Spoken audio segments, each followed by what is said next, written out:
एक वृत्तर परिधि 34.9 सेंटीमीटर हेले व्यासार्ध केते निर्णय करबा। प्रॉब्लम अनुशीलनी 5 year problem first bit by bit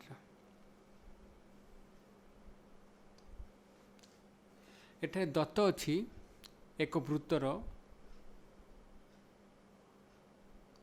मन कर एस वृत्तर ओ हूँ केंद्र ओपी व्यासार्ध आर तो यार परिधि हम केते ना परिधि 2 पाई आर ये 2 पाई आर दत्त अच्छी इक्वल टू 34.9 सेंटीमीटर। तो ये व्यासार्ध पचार केते तो आर हम इम्प्लाइज आर 34.9 बाय 2 पाई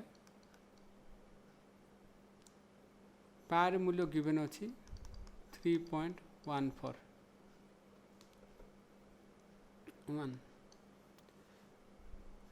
तो 34.9 बाय 2 इंटू 3.14 1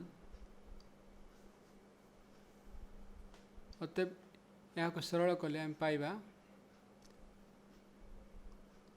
5.55 सेंटीमीटर अतएव व्यासार्ध है 5.5 सेंटीमीटर।